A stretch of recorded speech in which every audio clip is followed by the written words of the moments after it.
محمد يا رسول الله يا حبيب الله يا رسول الله يا حبيب الله يا نبي الله محمد.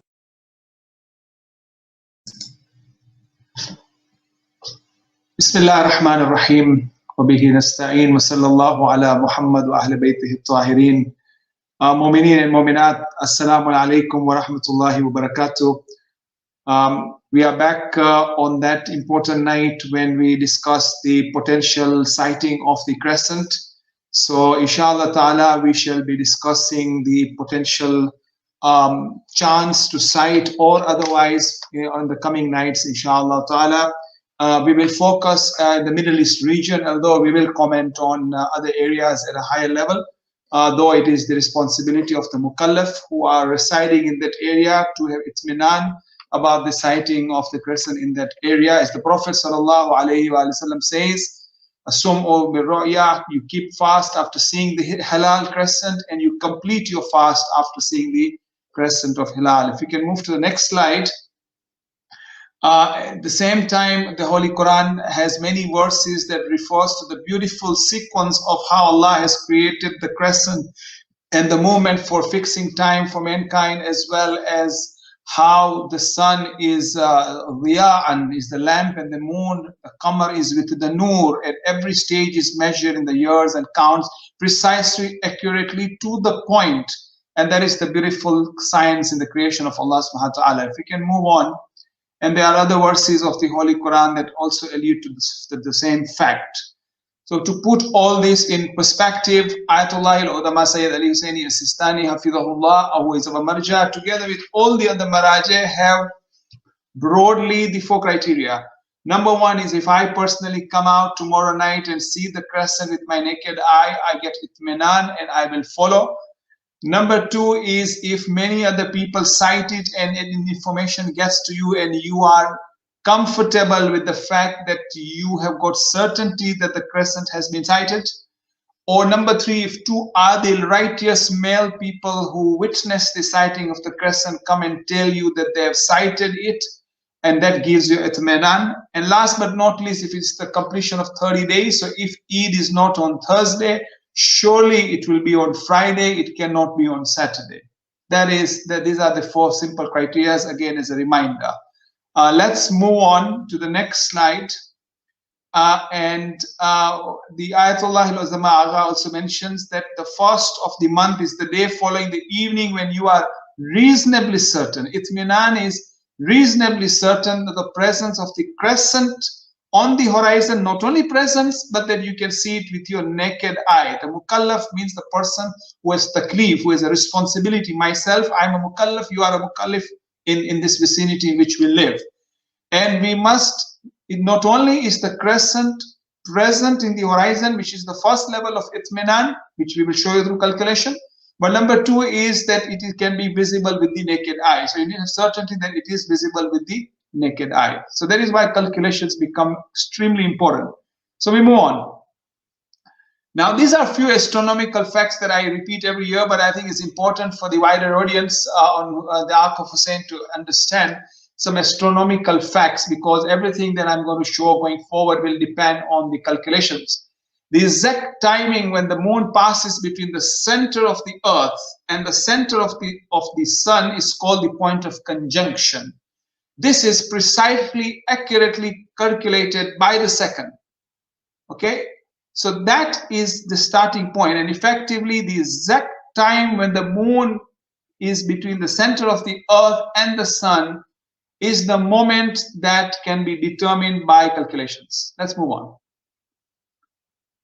So the new moon technically is born at that point in time, and that is why it is so important to understand the new moon. Now, when the new moon is born exactly at the point of conjunction, the moment it moves away from the earth is when you start seeing the crescent from the earth, and that is called elongation. So after the moon comes out from the conjunction, it takes a while for it to get away from the sun in such that the crescent can be seen from the earth by the naked eye.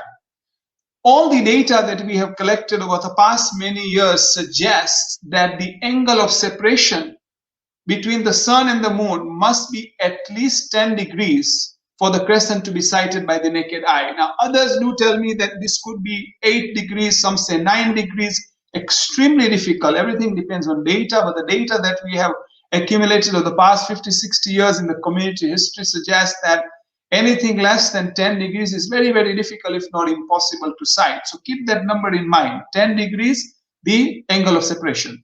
The altitude is the irtifa, the crescent above the horizon. So if you go on the beach and you want to see it, above the horizon, it should be at least 5 to 7 degrees. Our suggestion when it comes to the Middle East, because of all the conditions here, suggests they should be at least 7 degrees. Some people in Dar es Salaam tell me that they have sighted it at 5, 6 degrees. So you can think of those numbers, but to be on the safe side for absolute itminan, I have taken 7 degrees. According to many, this is acceptable, and that means that the crescent must be on the horizon for 40 minutes after sunset to qualify for 7 degrees.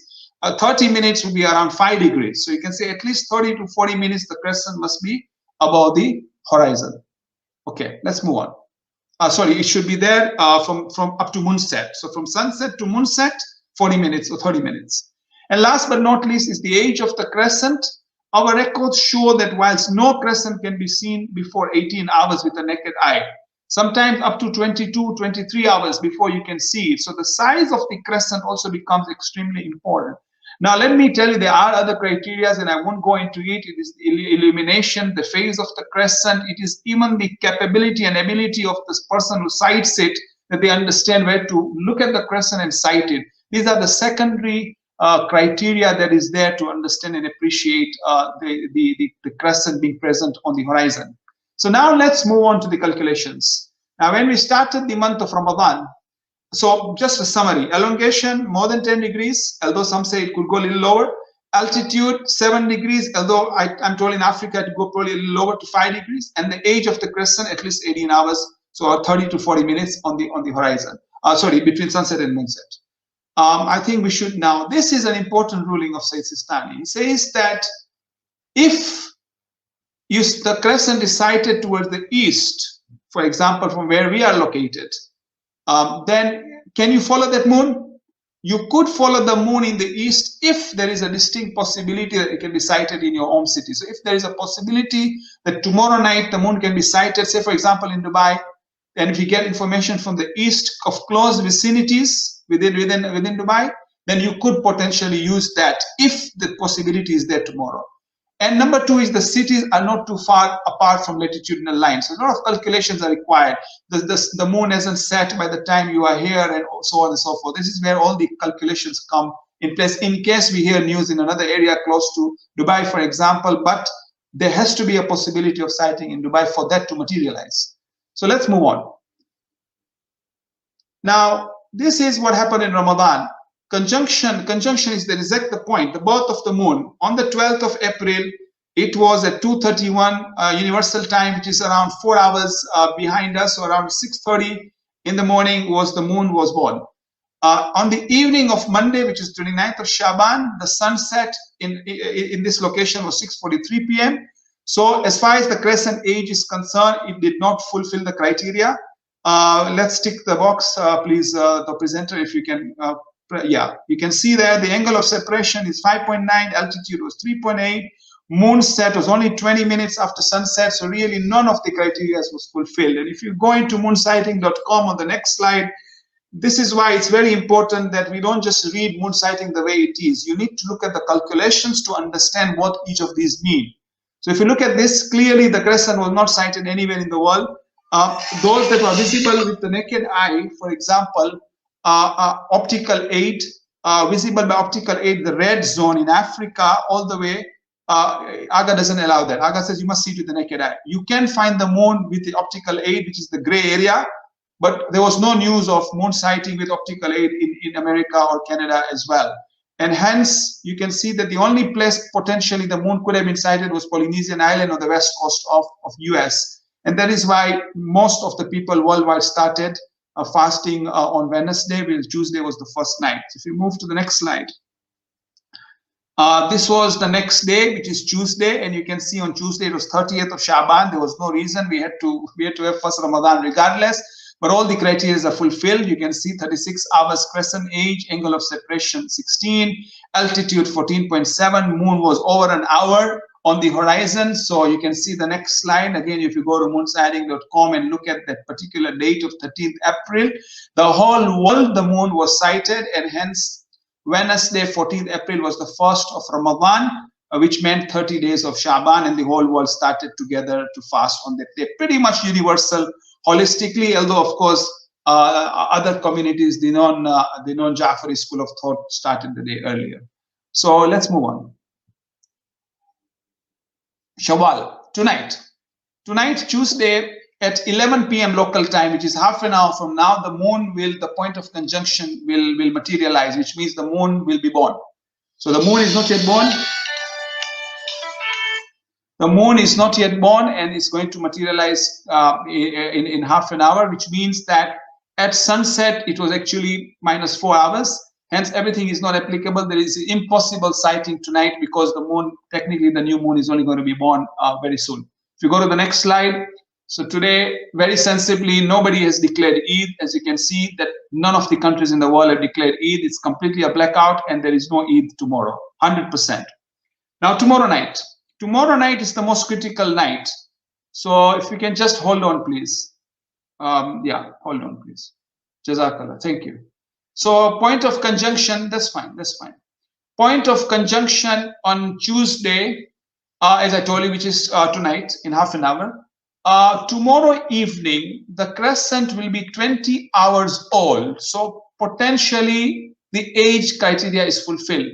Now, if you click enter, please, brothers, then we can see angle of separation is very difficult, extremely difficult. It is below 10 degrees. And in my 20 years of following all this, I have not been able to see the crescent at that level, angle of separation. Although there are some who say 9 degrees potentially, but it's extremely difficult, if not impossible, for the crescent to be sighted tomorrow night in the horizon of Middle East or Dubai, for example. Angle of separation, as you can see, if you can click enter, please. Altitude, you can see is 7 degrees, 7.04, so just about. Please continue clicking enter. Yeah, so I would say that it's extremely difficult for the crescent to be sighted tomorrow night. Yes, the age is fulfilled. Yes, the altitude is just about there. Angle of separation, extremely difficult. And illumination, the illumination component, let aside the weather components, and the crescent is around 37 minutes there on the horizon, so it's not as bad, and that is correlated to the age of the crescent as well, but extremely difficult for tomorrow, which means that for the Muqallid of Sayyid Sistani, Hafizahullah, whose fatwa is that the crescent must be sighted in your horizon, I believe the community will be preparing for their Eid on Friday. For those who live in this vicinity of the Middle East. Now, if you look at the slide on moonsighting.com, where all the permutations, combinations have been calculated, you can see that the red zone, which is completely out of question, impossible sighting in Asia, all the way in Asia, Australia, the east part from the Middle East onwards, impossible. Now we are in the gray area, which means that there is a small chance to sight it with optical aid to find the moon. But Aga says when you find the moon, you have to then remove the optical aid and see the moon. With all the experiences that we have seen at the elongation, I feel, and again I've spoken to experts as well, we feel that it's going to be extremely difficult, if not impossible, tomorrow night to be sighted. Certainly in the Middle East and Africa as well, it's not going to be easy. I leave the experts in Africa to make the judgment. I'm sure they will make the judgment. In Dar es Salaam, for example, the altitude is 7.1 degree, but the elongation is 8.3, which is just about 8, but still below 10. But then, the age of the crescent is around 20 hours, which is bigger than what we see in Dubai, because the Maghrib is later on in East Africa. So again, there is a probability but I think it appears to be challenging, to say the least.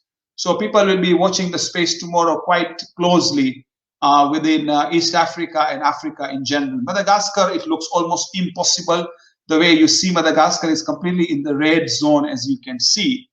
As you move towards west of Africa, it's visible in perfect conditions. Bear in mind, as the time gets delayed for Maghrib, this crescent age increases, as well as the elongation increases as well. So as you move left to the light blue and the green area, you are talking of a good chance to sight the crescent. So for example, New York, the altitude is 10 degrees, mashallah, quite high.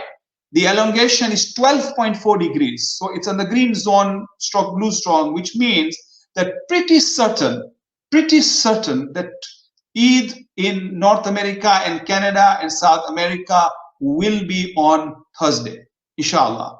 Pretty certain. So for the Muqallideen of Sayyid al-Khui and the others who follow the common horizon globally, your Eid you should be preparing for Thursday. Almost certain, I would say. Just wait for the news and you will get that information tomorrow night, late hours of our time here. Muqallideen of Sayyid Khui, definitely Thursday. Muqallid of Sayyid Sistani, very likely Friday towards the east. Now, I'm not going to talk about Europe because Europe is always complicated. As you can see, Europe is between grey and the red zone. If you look at UK, the bulk of it, visibility is optical air. Again, these are calculations of Yalok. And I have also done my calculations. For example, London, the altitude is at 6 degrees. The elongation is at 10.5 degrees. It probably meets that criteria. But then the age of the crescent is much older, 24 hours, because Maghrib is a lot later. But then the altitude of 6, again, is very challenging. And there are other criteria, by the way. The experts in UK, I'm sure, will be reflecting on that. We sometimes get guidance from Najaf as well. And it is unlikely that Najaf is going to declare Eid on Thursday, but again, we will wait for guidance from there as well. But again, it is the individual itminan that counts. And as I mentioned again, North America, Canada, Khui followers, definitely Thursday, but followers Sayyid Sistani, most likely it will be Friday. And if you look at the next slide, then this is obviously on Thursday night when, it's definitely the crescent is there. Without any question, easily visible. I think we'll be able to see the crescent on the horizon whilst we are doing our Eid Amal, and the crescent will be there for an hour and 30 minutes. So do make an effort to see it, because to see the crescent is sawab, and there are special du'as to recite when you see the crescent on that night. So I think this is really a summary of where we are, and I hope we've made ourselves very clear about the way forward. I'm not saying that there is no chance or tomorrow night, but the chance is very, very low. It's not going to be easy, and it's going to take many iterations for people to get itminan that the crescent is there. So it's not a complete ruling out, but a very, very tough one for the Muqallideen of Sayyid Sistani, certainly in the east. That will be my summary. And if you just go to the next slide. The month of Ramadan is a beautiful, this is, by the way, Thursday night. Whole world will be able to see the crescent, inshallah. It is definitely on the horizon, and 30 days of Ramadan. Allah has given us in the East the opportunity of fasting one more day, mashallah. We are fortunate that we get one more day of celebrating the holy month of Ramadan. If you go to the next slide, and I would just say this question keeps on coming, and people keep on asking, that, how is it, Sistani do Eid one day, Khui do another, Hakim do another, these two Eids. This question was asked to Najaf many years ago, and the reply was that there is no escaping the different beginning of the lunar month. It's direct consequences of different school of thoughts of our jurists. They have got itminan based on what they, and we have to educate the mu'minin, and that is why this session is being held, to educate mu'minin, that the references are there, and Allah gives us the opportunity of learning from each other and moving forward. And in the next slide, if you look at a specific question that was also sent to Najaf from Maulana Rizvi of Toronto, the question was, you must educate the people about the Masail. I cannot change my fatwa because of different Eid days. This is my conviction, ijtihad, and knowledge concerning moon sighting. This is from Agha. If there are 2 different days of Eid, the older generation usually followers of Khui can simply not fast, then join the younger families the next day for Eid. It is simple. That's one way of doing it. The other way is for people to join on the next day and celebrate the Eid. So these are semantics that are nothing to do with fiqh aspects, but education for the community, that there's always a way to celebrate Eid on a common day for everybody, although it is haram to fast on Eid day. So for Khui followers, if you get the information, which is very likely, your Eid will be on Thursday, inshallah. Next slide, inshallah. We'll just finish with that. This question keeps on coming. Oh, but Chan to bo motu che. Chan motu just say it will be 48 hours the next night, because it's normal. It is going to be. So just because it is big, people say, no, it doesn't matter. Chan motu ke nanoi, Pakistan says, doesn't really matter. It is naturally going to be big because it's going to be 48 hours the following day, or 45 hours, my apologies. The main thing is, can it be sighted on that first night, which is tomorrow night? Not likely, when the crescent itself is only around 18 hours or so. And after 24 hours, naturally, it will be a lot older. Yeah. And I'll finish with the next slide, which is the dua of Imam Sajjad salawatullah salamu alayhi. Beautiful dua wida, which you have recited. Assalamu alayka ya shahrullah al-akbar wa ya Eidu awliya'eh. We salute the month of Ramadan, which is the Eid for the friends of Allah subhanahu wa ta'ala. It is it is the most noble of accompanying times and the best of months. The remaining few hours and days that we have in this holy month of Ramadan, we pray to Allah subhanahu wa ta'ala to give us tawfiq that we may optimize our time, and that whatever sins that are left still are completely wiped away, and whatever little good we can do in the remaining time, we optimize it, and we get the mercy and the infinite mercy of Allah subhanahu wa ta'ala. I hope you found this presentation helpful, and may Allah subhanahu wa ta'ala increase our tawfiqat. Wassalamu alaikum wa rahmatullahi ta'ala wa barakatuh.